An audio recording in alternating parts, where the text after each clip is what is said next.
We've got two orders of business here tonight, so we'll get started with calling to order a public hearing of the Board of Trustees of the Batavia Public Library District for July 15, 2014.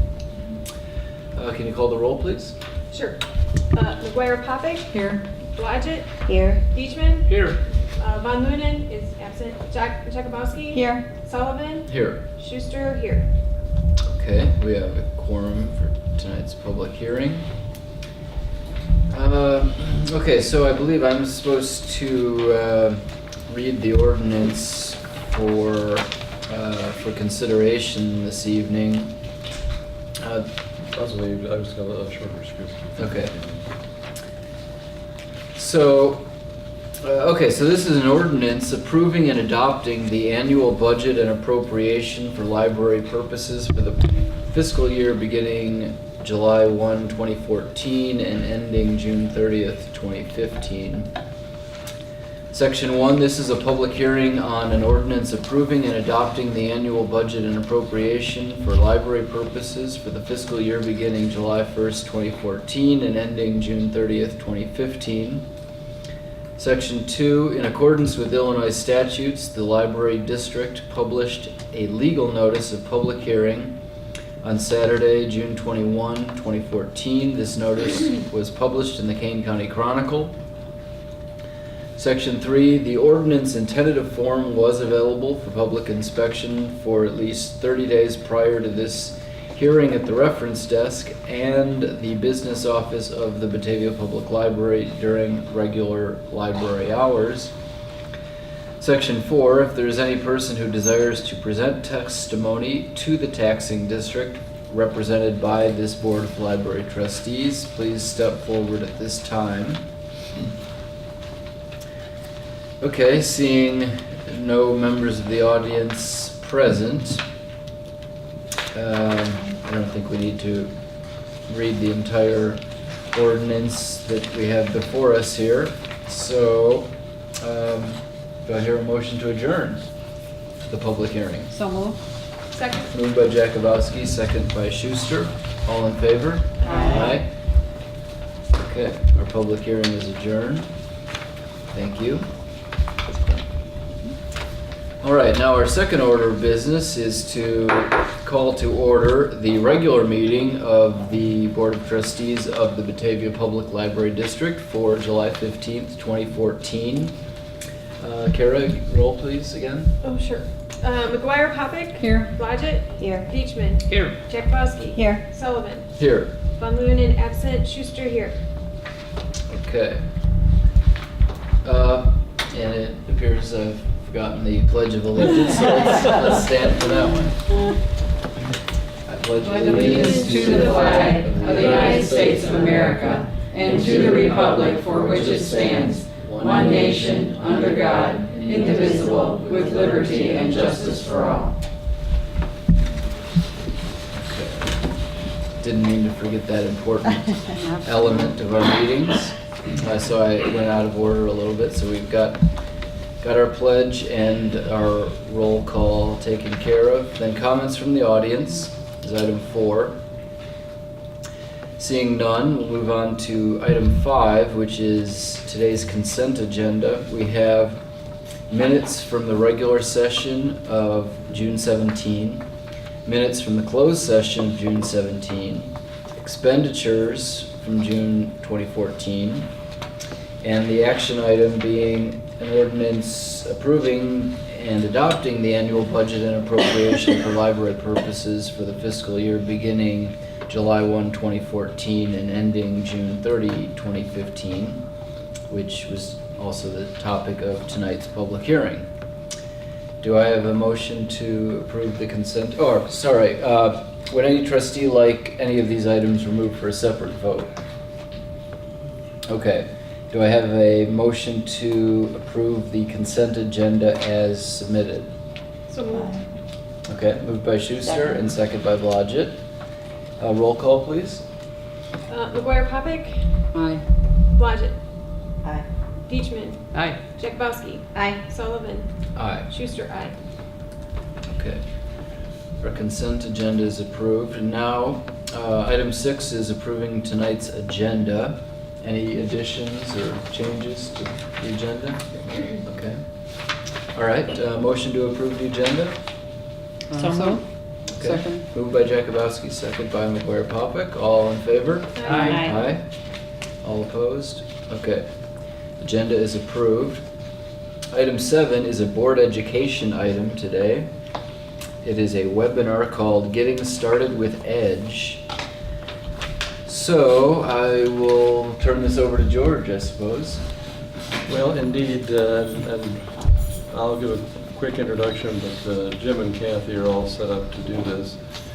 The folks in the peanut gallery may have to move to the side a little bit. This is one of the requirements this year is to, for at least one board member and at least one staff member, must attend an informational webinar or in-person session about the EDGE initiative, and that's what we're doing tonight. And so as soon as Jim flips over to the right, there we go. Now, do we need to turn off? Well, it's getting brighter. Can everybody see that okay? Yes. What is it, Jim? Let's take a few minutes to get oriented on how this course works.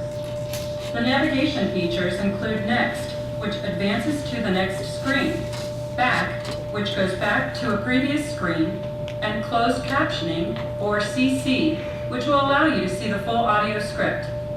In addition, the table of contents includes an outline tab, which shows the screen you are on, Notes, which allows you to take notes, and Search, which allows you to search the course. An Attachments button, the paperclip icon, will also be visible. Here, you can access any resources that are referenced in the course. Finally, you can opt to hide the table of contents. It's important to note that you must visit each screen and listen to all of the audio. You will not be able to advance to the next screen until the audio is completed. At the end of each screen, click the Next button to move to the next screen.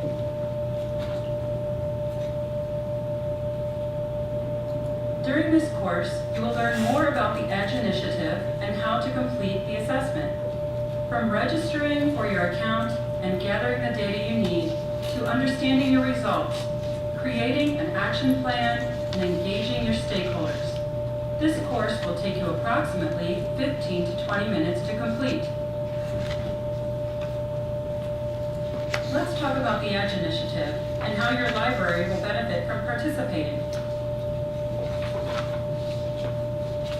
Libraries provide essential technology-related services to communities. The goal of the EDGE initiative is to provide all people with opportunities to enrich and improve their lives through access to information, communication, and technology services in public libraries. So, why is the EDGE initiative important to public libraries? This initiative will allow you to assess and strengthen your public access technology that will ultimately lead to improving your communities. Once you complete the EDGE assessment, you will receive a results report with clear recommendations for areas you might consider for improvement. Your library will also receive the resources, training, and communication tools needed to help you enhance the public access technology services offered to your community. EDGE will help you apply the benchmark data to demonstrate the value of technology-related services in supporting community-wide strategic priorities, equip you with the resources needed to maintain valuable public technology services in your library, and connect you with best practices that will better position the library to advocate for high-quality services. The EDGE Toolkit provides libraries with a unique perspective on how public access technology is meeting the unique needs of your community. It also provides a clear path for moving forward. Together, the EDGE tools help all libraries plan for the future and work directly with local leaders to collaborate on community priorities. By completing the Benchmarks Assessment tool, you are able to assess and evaluate your current technology services. Action planning resources and tools include practical templates and tips for improving the library's public technology services and feature examples of public libraries of all sizes using technology to meet community needs. Training guides you through using your EDGE results for planning, advocacy, and outreach activities to enhance as well as build technology services. Communication tools help libraries demonstrate how technology supports the local economy, workforce, lifelong learning, and a strong community. Why should your library participate in the EDGE initiative? EDGE provides a snapshot of your library's current public technology services along with steps to make improvements and better serve your community. Click each bar to learn about the 4 key benefits for participating, then click Next to continue.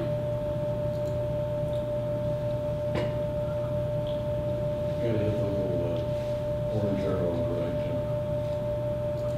Now let's talk about the EDGE Oh, I'm benchmarks. sorry. I hit that one. I thought it was audio. Why should your library participate in the EDGE initiative? EDGE provides a snapshot of your library's current public technology services along with steps to make improvements and better serve your community. Click each bar to learn about the 4 key benefits for participating, then click Next to continue.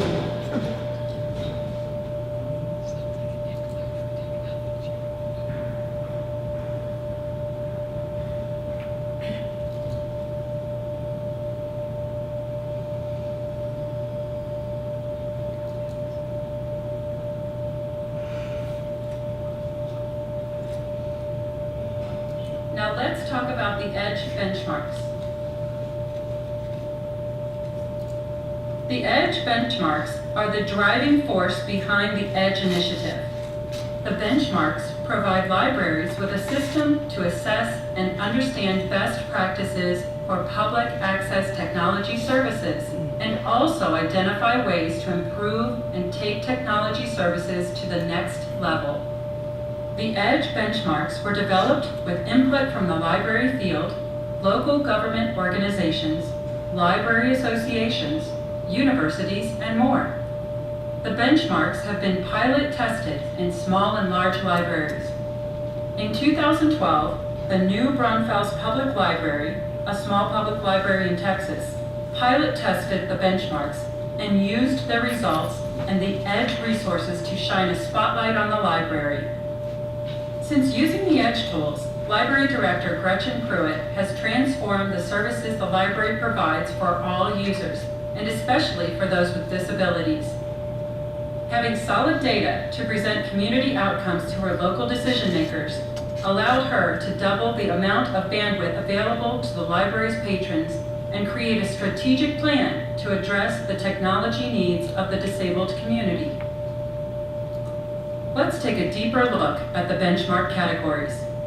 EDGE supports decision-making in your library by giving you a look at where your services and resources are now and provides recommendations for where you might consider making changes. The EDGE benchmarks are divided into 3 main categories. Community value, benchmarks 1 through 3, assess specific programs, services, and support that help people get value from their use of technology. Engaging the community and decision makers, benchmarks 4 through 6, assess external practices that connect the library to the community. Organizational management, benchmarks 7 through 11, assess internal management and infrastructure. Each benchmark category has indicators for specific library practices. Success on each benchmark is determined by these indicators. By working through the assessment, a library sees an overview of current library programs and services for indicators under each benchmark. After getting your results, your library will have access to tools, strategies, and training that will strengthen technology services and help share the value you offer to the community. Now it's time to check your knowledge. Read the question and select the correct answer.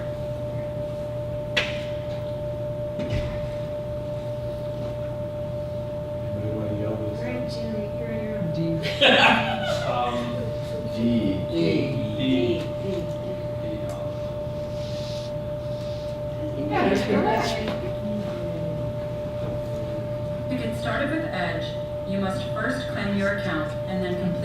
assessment. Completing the assessment is a necessary prerequisite to accessing many of the support tools. Once you complete the assessment, you will receive real-time results and access to action planning resources and tools that will help you create a path for improvement. Before you dive right into using the online tool, there are a few resources you should review in preparation. The EDGE Assessment Workbook is available online. This printable version of the assessment questions will allow you to identify key staff for gathering the data needed to complete the assessment online. The questions in the workbook appear exactly as they do in the online assessment. You will notice various options of no responses. If you are asked about a particular service in all locations, and your library only provides it in half, it is important to select the correct no. Answering these questions accurately will help you later when you develop your action plan.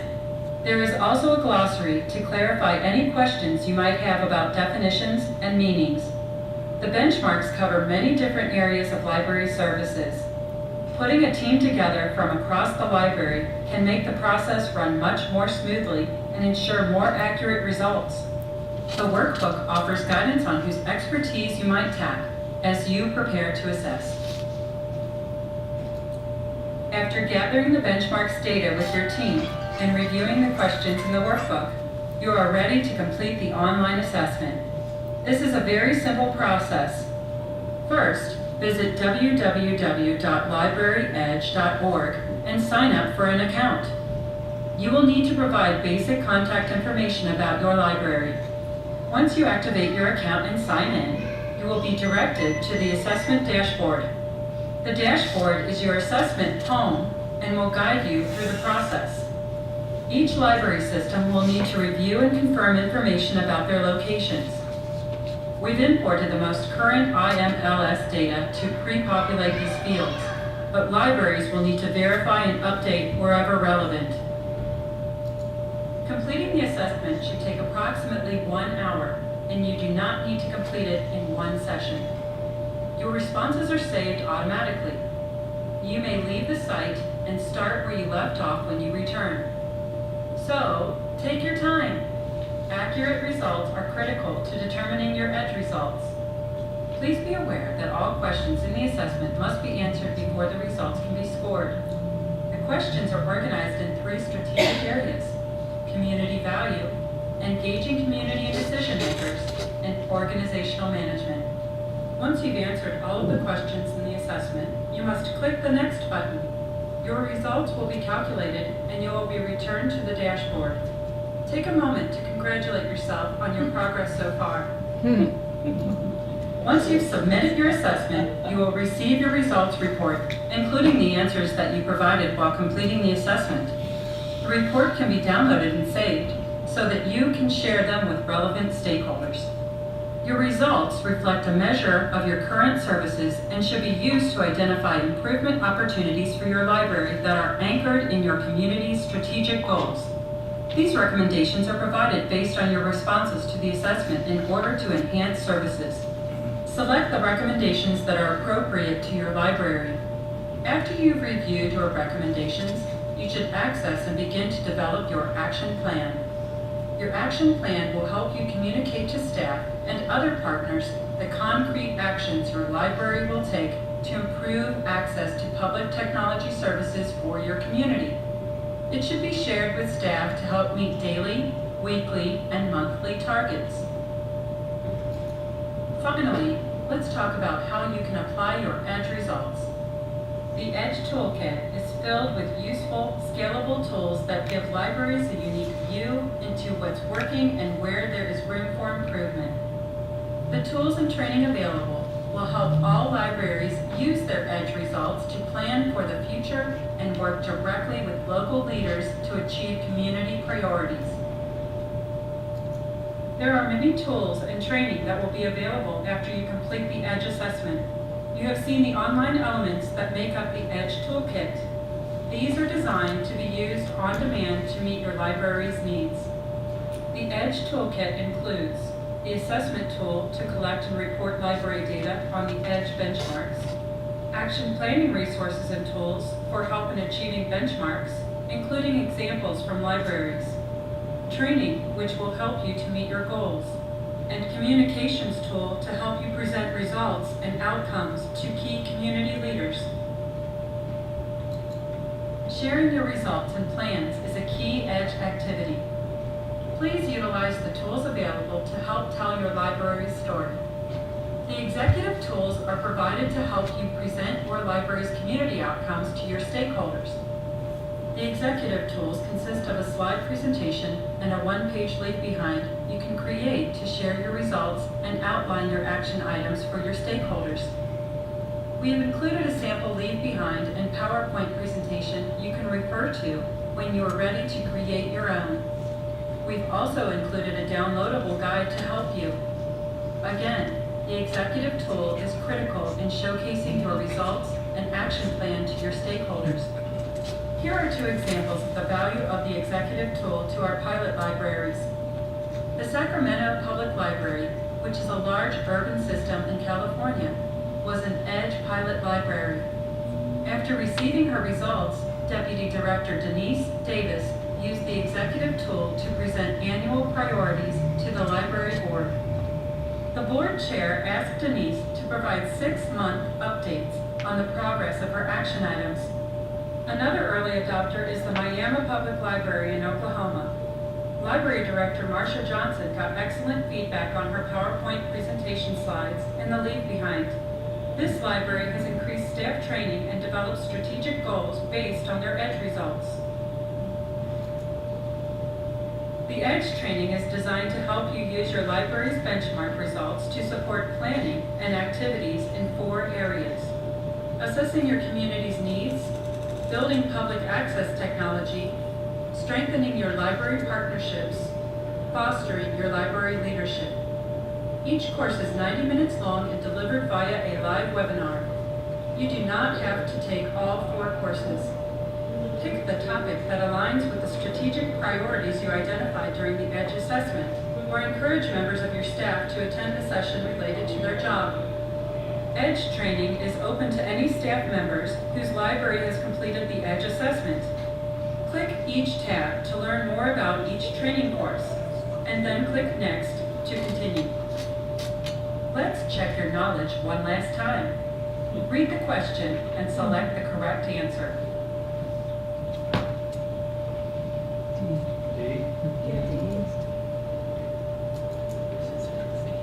You've come to the end of this course. Thanks for joining us to learn about the EDGE initiative. Use the information you learned today to adopt EDGE and help your library and your community thrive.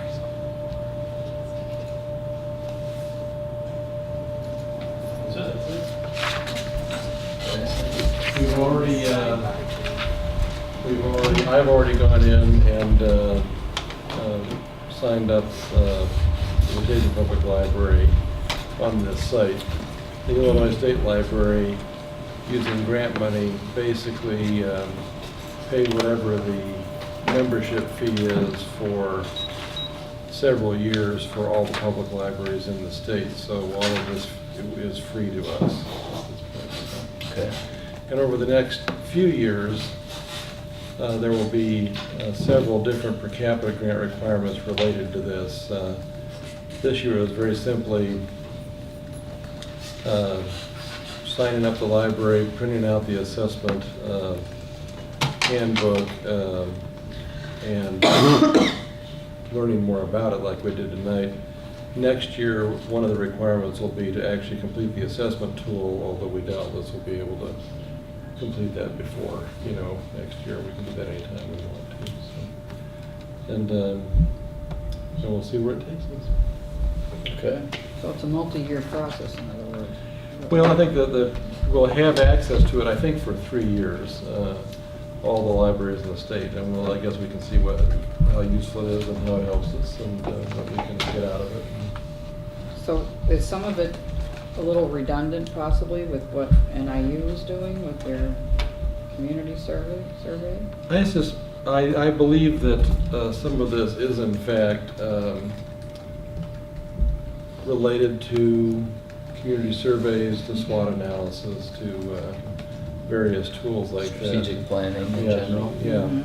I think the focus is more technology than the others, from what I understand thus far, but once we delve into it deeper, we'll learn more about it. So I'm hoping it will complement the work we've been doing thus far. Now, is this something that you want the board members to complete? Is it something you're going to have available for patrons to complete on a? Actually, the Edge assessment tool, from what I've looked at, is the kind of questions they're asking. We really probably need to complete it on the staff level, and we can then we'll share the results with the board. There's nothing that's designed for patrons to actually complete themselves. This is a tool that I believe to help us communicate better what we're doing and how we're doing it to the community. So it will be engaging, I think, our community customer base, but they won't be dealing with the website or anything directly. Okay, any other questions for George on that? Well, thank you, Jim, for leading us through that as well. Okay, item 8, financial reports. Joy, welcome. The financial reports are in your packet. I'm still working on closing out the 2013-14 year. Probably won't be officially closed until the end of August. The preliminary work for the audit is happening next week. So I'm working with 2 fiscal years right now. We are getting our tax payments for the 2014-2015 on time. And that's about it, unless there's questions. Okay, questions for Joy? All right, thank you. Okay, item 9 is the President's report, and I have nothing new to report this evening. So we'll move right along to item 10, which is good news or comments from the board. Does anyone have anything to share today? Okay. Quiet crowd. Item 11 is correspondence and communications. Looks like we have one from Yelp. Yes, Yelp is a social media site that the library is a member of or belongs to, and apparently there is enough good reviews about the library on the site that they, averaging 5 stars out of 5, that we got a nice letter telling us all about it. So. 7 people. And we get so did you Se- post this ribbon? Or 7 this people. one? We actually got a decal, and we haven't posted Did it you yet. post it when you post the gun thing? No, Right next to the gun. right next to the gun thing. 7 people reviewed the library. We actually. I'm just kidding. Yeah. We range from about 3 to 15 Yelp visits a week, and I think it's people looking for where we're at and what our hours are and things like that. So, yeah, it's like, the irony to me is that they sent us a letter. That is funny. For an internet thing? Yeah. Is there a subscription fee for this, maybe? That's why they... We don't pay any fee for it. Okay, I just was wondering. Yeah. Probably, I imagine they get the revenue from advertising and things like that. But, I know a lot of people that use Yelp when they're looking for businesses and of different Restaurants. kinds. Restaurants. Yeah. Okay, So, well, that's good. yeah. Yeah, It's a little positive. supplement to our community survey, I suppose. Yeah. Okay, so item 12, directors and librarians reports. George? Well, we finished out the fiscal year on June 30th. For the second year in a row, our major measures of our business, items checked out, number of visits, showed a decrease over the previous year. We're still running numbers that are way higher than they were when the building opened. I don't think we'll ever get back to that level again. And June actually was busier than recent months, and it often is, school is out, we're starting the summer reading club, and I was intrigued to note that we had almost exactly 1,000 visits per day on average in the month of June, which is a pretty phenomenal number no matter how you count it. So that was that, and each year for the third year now in a row, we provide an additional peek at some of the things that happen in technical services that are workload issues that you don't often, you see the results, you don't often think about the work that goes into it, and these numbers just keep going up, all the repairs and replacements and all the good things are going on down there. And Carrie Halter, the manager of that department, is here, and if you have any questions for her, but I think she came up with this idea a couple of years ago, and I think it really is an interesting peek, as she puts it, at some of the things that are going on in that department. So I do have a question about that. Is this an appropriate time? it was perfect time. Okay. I don't know why, but I added the numbers together and I did not come up with the total repair number. Is there something that was missing, possibly? Well, unless I threw a number when I was transcribing it, I don't know.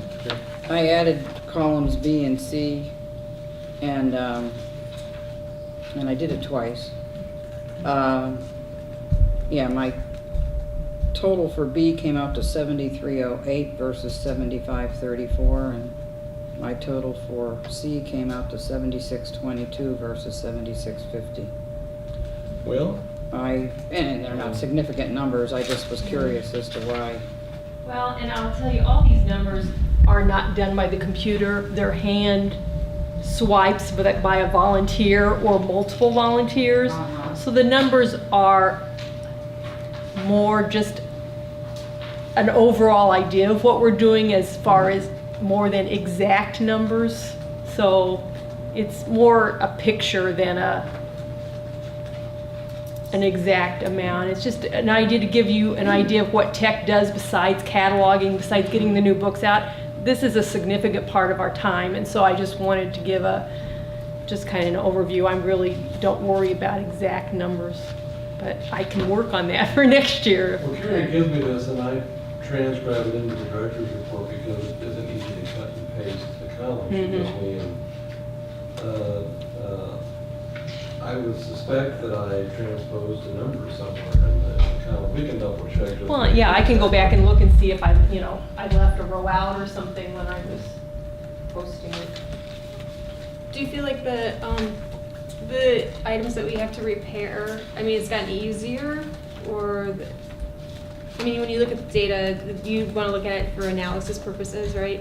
So, I mean, what kind of things have you kind of come to realize? It worries me that we repair so much, but part of that is budget issues. If we don't repair them, we have to buy new copies of whatever it is. So, I always wish we were not repairing so much because it takes time from doing the new things.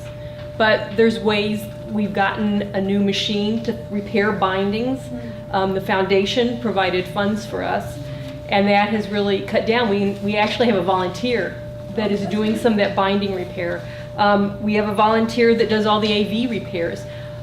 One thing I noticed that makes me feel pretty good is the CD audiobook repairs. We've started buying a better quality case, and our numbers have gradually gone down with those repairs because we're buying a better case that we don't have to replace them all the time. So it's nice to see those numbers and think, okay, that extra money is going in the right place. That's working. So, and I look at the CD cases, and that's going down a little bit, and I think that's also because CDs aren't circulating as much, so there's reasons why some of the numbers are changing. It's interesting you don't have, you haven't repaired any VHS cases. Oh, thank goodness. Well, what happens now, basically, if a video cassette comes back, it's weeded. They're not worth repairing. We're not replacing them. Same thing with the cassette audiobooks. We're just not. You can't replace the cassettes anymore. They don't even sell them to us. So, And some of the numbers are because CERC is being very careful at when things are returned. So they're sending more to us because they're looking at things more carefully. So that's a good thing too. You know, it's What does just, it mean that you've had 19 cases of DVD lock repairs last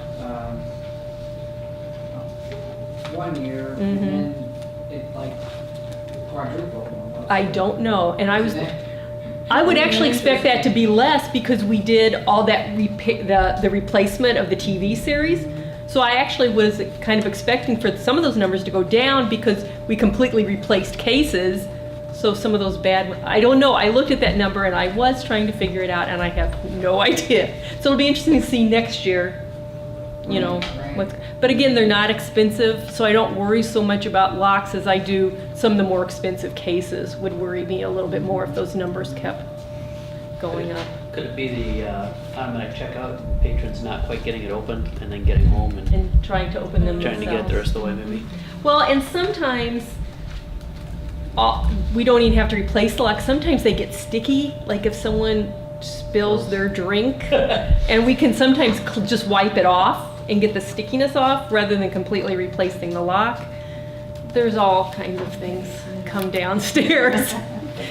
I don't know if some of you have been on the tech tour and you can kind of see we have a little display of some of the things that have been returned that Oh, shame. things that have happened, especially AV cases, pets and things like that. So. You may not be the person to ask about this, but do you ever have complaints about people returning things through the book depository, about the book depository itself damaging books?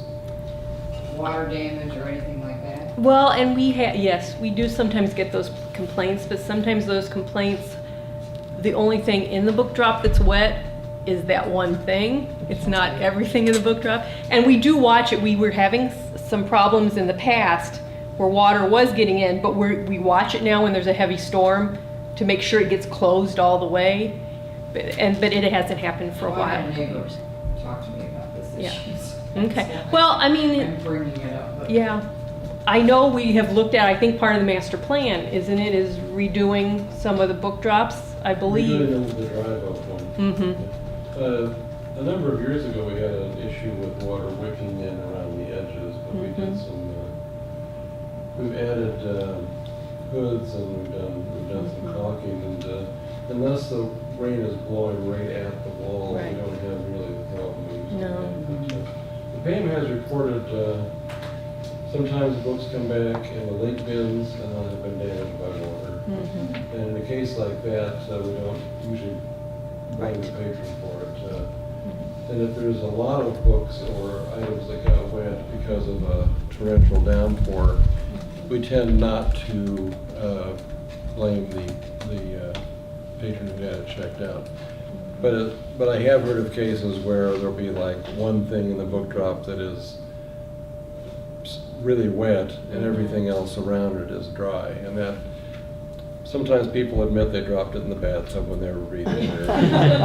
And I'm not saying your friend did one thing or another, but we've actually heard it all. We've had Oh, yeah. books come back with the cover all chewed up, and the person claims they don't even own a dog, and you know, there's all kinds of interesting things that happen. We take the point of view that we want to work with each individual and find out maybe what the situation was. The people do, someone came up with puppy training for dummies. Cover was chewed. The puppy had chewed it, you know. She was very apologetic. Obviously, she needed to renew the book, you know. But things happen. I mean, they do happen, so. So, Okay, Thank you. thank you. Thank you. I guess at this point, I turn it over to Joanne and Stacy.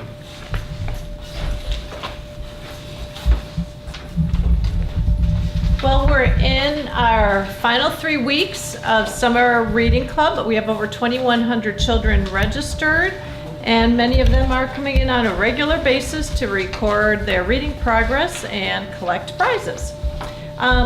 I just want to remind all of you, although I'm sure Stacy will, and our BA TV watching audience, that Summer Reading Club does end Saturday, August 2nd. So deadline for returning logbooks and collecting prizes is 5 p.m. on August 2nd. That is a Saturday. Boatload of programs this summer. I will start with Kathy today, sending around. Hans and Michelle did a great job with all the programs. They're faithfully coming and taking pictures and sending, putting up posters, and the kids love coming to look at the posters. And if you're looking at the website, you can see kind of the rotation of pictures as well from our different programs. And we still, even with 3 weeks to go and a couple more weeks into August, we still have a lot of programs coming up. One of the ones you'll see was our stuffed animal sleepover. We've had some after-hours programs for children over the years, but this was the first time that their stuffed animal got to stay overnight at the library. And that was a very popular program hosted by Jolene Baytek and Amy Hong. And those animals did a lot of very interesting things during the evening, even snacks and story time and all kinds of fun things. So it was a great program. This Friday, we're having a family fun night. Two of our most popular programs during the year are Late Night at the Library for 3rd through 5th graders and our Middle School Mystery Night, which are both after-hours Friday events. Well, this Friday we're opening up the library after hours for families to come and enjoy some activities at the library. We've got games, activities, crafts, storytelling, ice cream, and a performer for a 2-hour after the library closes event. So we expect a lot of fun that evening, and Summer Reading Club families are excited about coming to that. Our finale this year is going to be held at 7 p.m. on Thursday, July 31st. Truly Remarkable Loon, and yes, if you look at his website, that's what he's calling himself, will present a comedy juggling show. All Summer Reading Club families are invited to pick up free tickets at the Youth Services desk for this event. And the reason I'm mentioning it so that any viewers on BATV can certainly come in and get their tickets, but also because for years now, we have been hosting our finale off-site. For a number of years, we started at the Batavia High School, and then when we had some challenges with scheduling because of fall sports, we moved to Rotolo Middle School. It has worked out great for us, and one year we went to Fermilab when we had Mr. Freeze from Fermilab do our finale. This year, unfortunately, neither of the schools is available because of either maintenance or other scheduling problems. So Jolene Baytek and I went on search of where we could do our finale. We have to anticipate at least 250 people, if not, sometimes we give out 300 or 400 tickets, so our large meeting room just does not work for that. And there are not a whole lot of places in Batavia that can accommodate that many in a nice viewing, so there's a stage and plenty of parking. So after much research, we researched this for a couple years already, just in case this would ever happen. We are holding our finale this year at Emmanuel Lutheran Church and School over on Hart Road, just the next road over from Rotolo, so most people will be familiar with that side of town. They have a large family life center, they have a good stage, and they can accommodate our crowd and parking. So this year's finale will be over the same side of town, but at Emmanuel. So once again, if people are interested in tickets, they should come in for that. One more reminder, Summer Reading Club Pause to Read. It's amazing how many children see that. We've even had children come in that have gone to visit other libraries in the state of Illinois on vacation or at grandma's house and say, we saw Pause to Read at that grandma's library too, now through August 2nd. So if you have any questions, I'm happy to answer them. Otherwise, it's all about summer reading yet. Great. Okay, thank you, Joanne. Stacy, welcome. Thanks. Summer Reading Club is happening in adult services as well. Thus far, 195 adults and teens have turned in 357 logbooks, which translates into over 1,400 books that they've read. which is pretty remarkable for fewer than 200 people. These are serious readers. Every day, additional adults and teens continue to come in and turn in their logbooks and claim prizes. Several of them, as you can tell from the numbers, have completed multiple logbooks. So that's an exciting part of our summer. We've also been having a very busy reference desk lately. So if you come in and are faced with a wait, we'll try to acknowledge you and let you know that we see that you're there. We've also had more voicemail messages that we're picking up lately because it's just been hopping. So that's exciting. It's gratifying to see that people are using the library, and we all like to be busy. So that's the news from Adult Services. Tell them about Monday. Pardon? Tell them about Monday. Monday night, we have a presentation. It's the first program in our Art in Your Eye series that runs in the months leading up to the festival, which is now in September.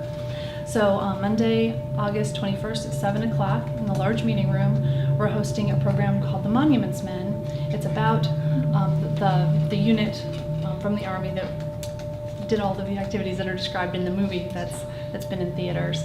And it's presented by Jeff Misher, who's an art historian who we've had every year of our art series. He gives spectacular presentations, very informative, very engaging. So he's going to be talking about that initiative during World War II. And George is going to speak briefly beforehand to talk about a Batavian who was part of that That's not why I unit. asked her to mention. Just reminded you. I strong-armed him into doing it. July So- 21st or August? Oh, it's July 21st. Okay. It's this coming Monday, 7 o'clock. At this point, we have about 100 people signed up, so we are asking for registration so we know how many chairs to set up, and we can accommodate several people Tell more. Stacy tonight if you're interested in going. Yeah. so she- I'll get you signed up. All right. Okay, questions for Stacy? All right, thank you. Thanks. Okay, item 13, committee reports, which we didn't have really any committees meeting in July, but we do have perhaps a report from the Friends group. Francine? Yes, we had a really productive meeting.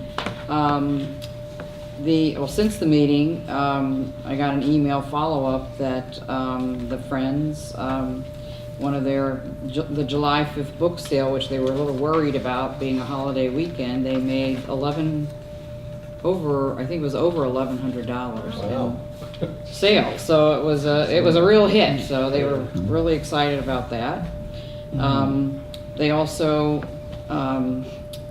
and I hope I'm not speaking too soon on this, they also voted to make George's grandchild an honorary member of the Friends of the Library. Joanne Smith already gave me the certificate. It's actually a- There you go. And I've already There you go. presented it to. This sounds involuntary. Yeah. They do that for all children and grandchildren of. He has the- been Right. volunteered. He has been yeah. volunteered. Oh, sweet. So I think that's, He'll chew on any book that you give him, I think, so.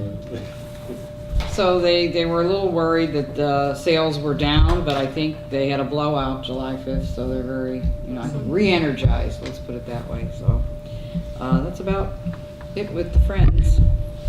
Francine, I maybe would like to mention Yeah. one more thing. I was at that meeting as I well. forgot my notes, Joanne. So I'm glad.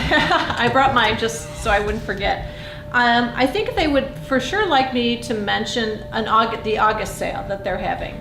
This year, for the first time, they're having an August sale. They typically don't have an August sale because that's usually when we end summer reading club, and we are ending on that first Saturday.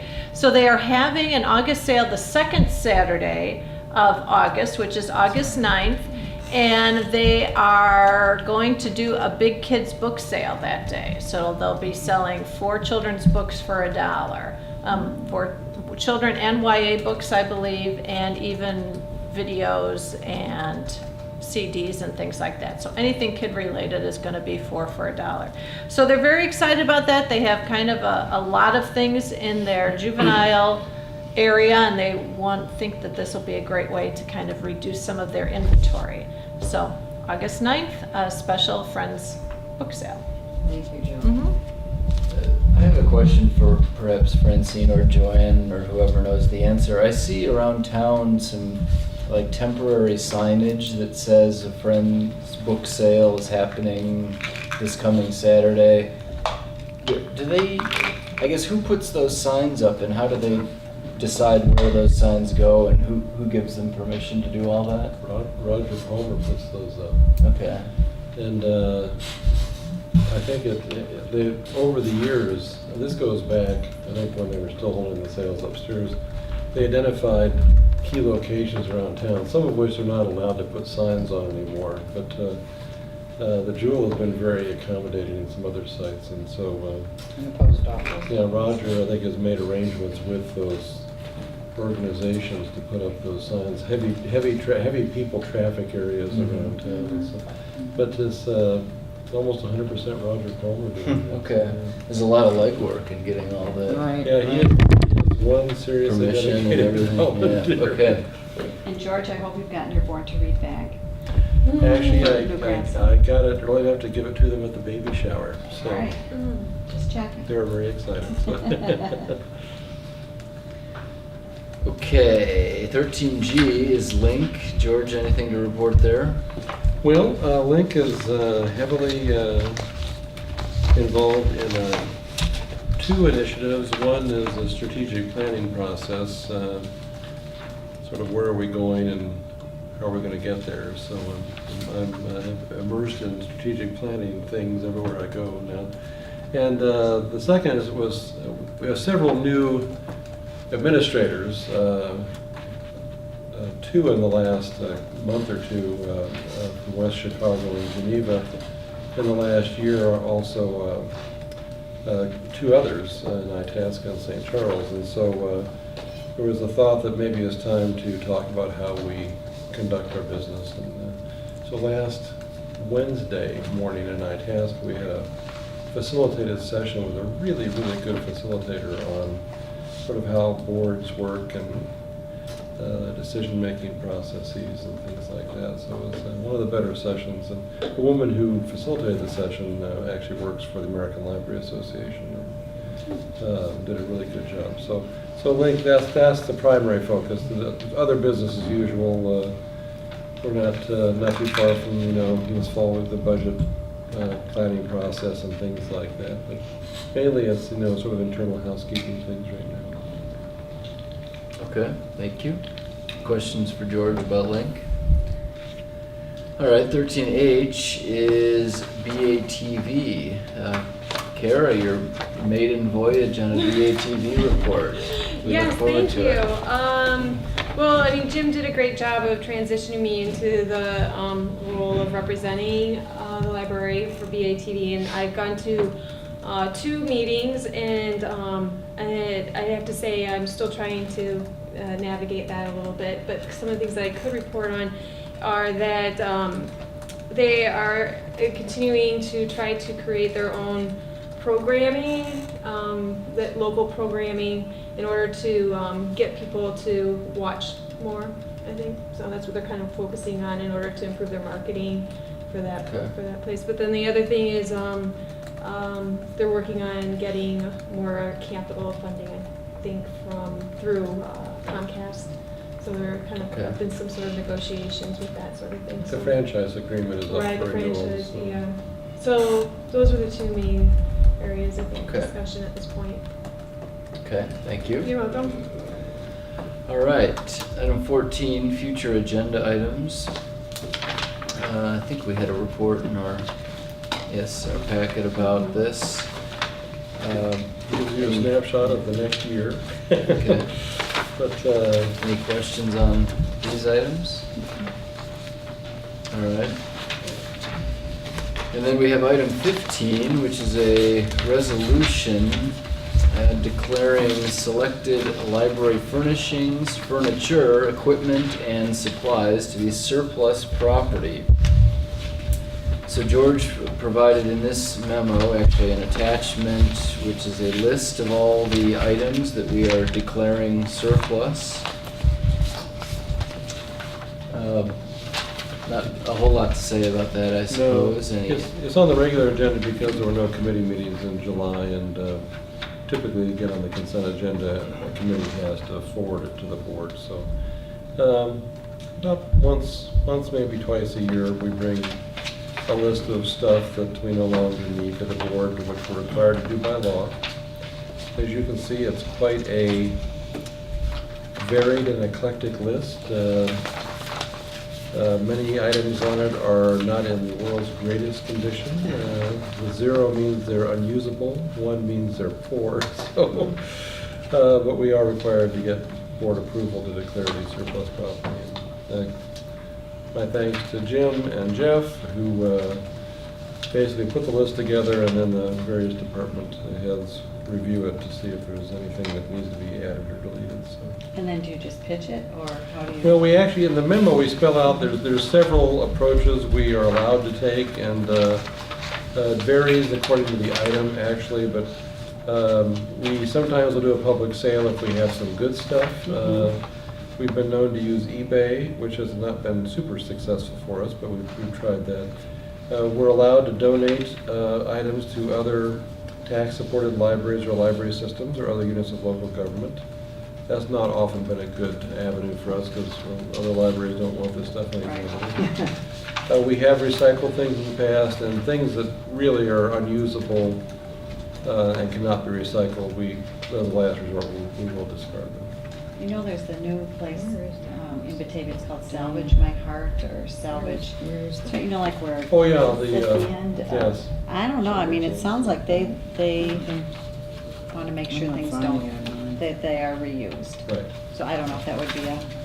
If they qualify as a recycling location, then we'd be allowed to use them, I think. So we'll investigate that. Just there in time. Maybe it's in here, Last item.